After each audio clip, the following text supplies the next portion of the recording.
Welcome to the Relationships Decoding Podcast. Okay, so you know that feeling. Yeah. When everything just gets to be a bit much. Like you've got that huge project at work and you're trying to, stay ahead of the curve in your field and then maybe even squeeze in a date or something. Oh, yeah. And it's like your brain just wants to hit the off switch. It's a lot. Yeah. So for a lot of us, that ends up looking like endlessly scrolling on our phones or, disappearing into a streaming marathon or just ordering takeout because who has the energy to cook after all that? We've all been there. Right. And we're not alone, actually. We were looking at some data from this Harvard survey from last year. And get this, 72% of Americans admit to doing these kinds of things at least once a week. Wow. Yeah. So we're calling this toxic avoidance. And think about it like it's the end of the day, you're exhausted, and then bam, your phone buzzes with a work email. And what do? You open TikTok. Probably guilty of that. Or you're thinking, okay, I really should get started on this presentation, but then somehow you're 3 episodes deep into The Bear with the pizza on the way. Sounds pretty familiar. Especially if you're working in tech, finance, healthcare, any of those high pressure fields. Absolutely. Those environments just breed this need for an escape hatch. Yeah. Just got to let off some steam. Yeah, and these are the usual suspects we're talking about. The Instagram or TikTok vortex disappearing into Netflix or whatever your streaming platform of choice is. The Bear is just an example. Everybody's got their thing right. For sure. Then there's the DoorDash rabbit hole you fall into when you're stress shopping on Amazon, and even boosting people on dating apps like Hinge, because dealing with actual feelings is just too much. It all adds up. And the thing is, this isn't just a one-time thing, right? Over time, these little escapes, they can really start to affect our focus, how productive we are at work, our relationships with people, and even just our overall well-being. It's a slippery slope.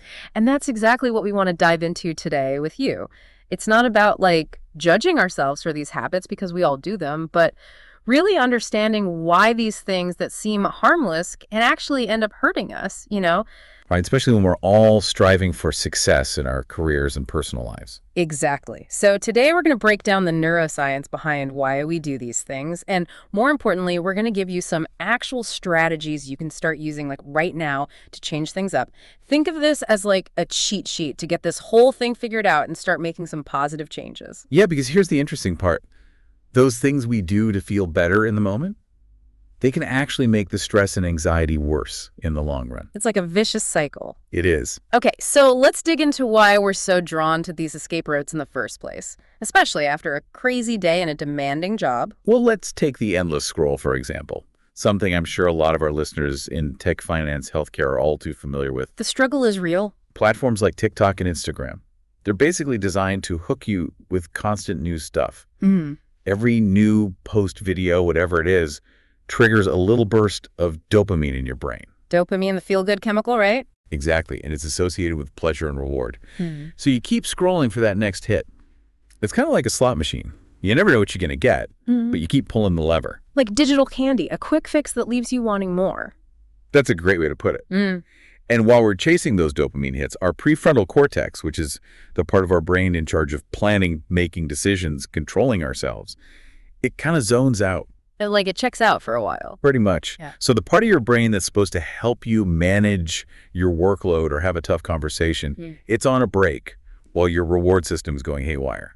So it's no wonder it's so hard to focus on that presentation or deal with that difficult coworker after scrolling for an hour. You running on fumes? Makes sense. And we came across this really interesting example while researching for this. A software engineer, he was so into gaming that he kept missing deadlines and losing the trust of his team because he couldn't focus on coding. Oh, wow. Yeah, and that really resonated with me because it's the kind of pressure a lot of our listeners are dealing with on a daily basis, right? Absolutely. It's that instant gratification versus long-term goals and well-being. And then there's the whole I need takeout right now feeling. Oh, yeah. You mean the feeling that only a specific type of food can fix? Exactly. And neurologically speaking, emotional eating actually triggers similar reward pathways in the brain as addictive substances. So it's like self-medicating with food. In a way, yeah, that burger and fries, they might make you feel better for a bit, but they're not actually dealing with the root cause of your stress. So it's another form of avoidance. And on top of that, it can lead to health and weight issues, which I know are important to a lot of busy professionals. It's a tough cycle to break. It is. Yeah. And it's not just food either. Our research showed that a lot of young professionals, especially the people we're talking to today, they turn to online shopping when they're stressed.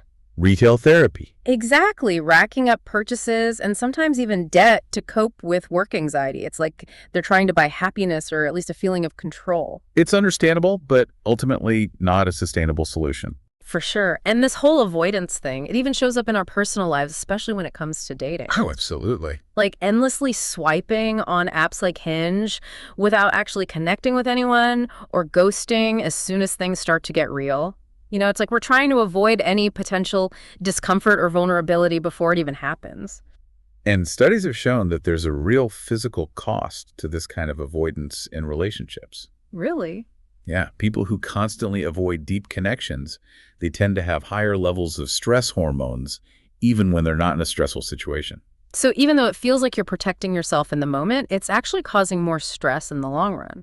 It's counterintuitive, but that's how it works. Okay, so we've talked about why these escape routes are so tempting, especially for people with demanding careers, and why they can end up creating more problems than they solve.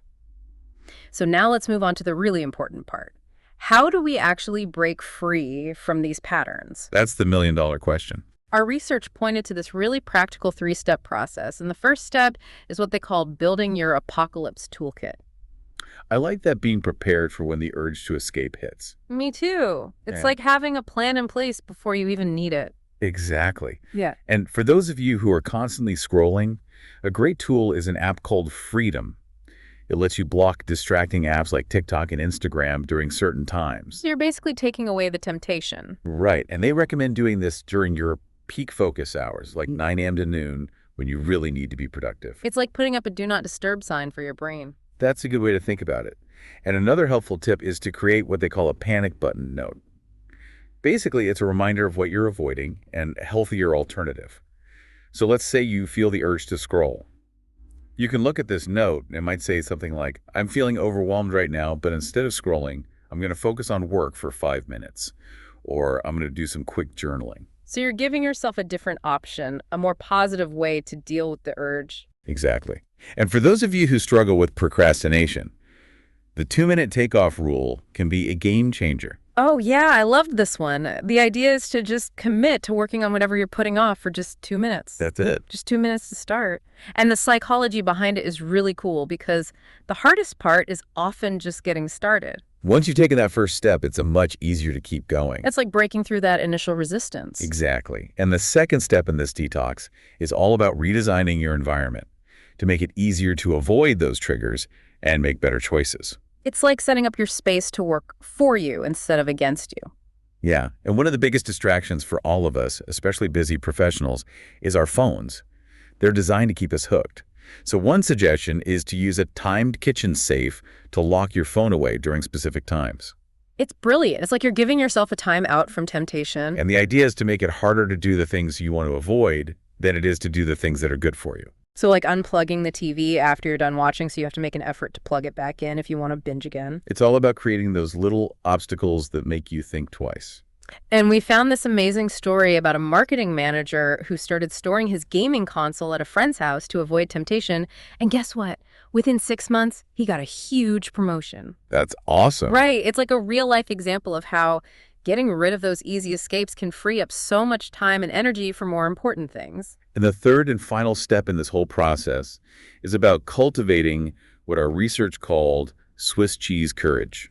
Okay, I'm intrigued. Tell me more about the Swiss cheese courage. Basically, it's about tackling those avoidance behaviors in small, manageable chunks instead of trying to change everything at once, which can be super overwhelming. So like baby steps. Exactly. Like if networking events make you anxious, instead of forcing yourself to go to a huge conference, the suggestion is to just reach out to one new LinkedIn connection every week. That's manageable. Right. And for those of you who hate exercise, how about doing 3 push-ups during the opening credits of your favorite show? Seriously. That's all it takes. It sounds simple, but that's the beauty of it. You're building momentum and you're tapping into this really powerful neurological principle. Yeah. Small, consistent wins build self-efficacy, which is basically your belief in your ability to succeed. So every time you overcome a small act of avoidance, your brain is like, hey, I can do this. Exactly.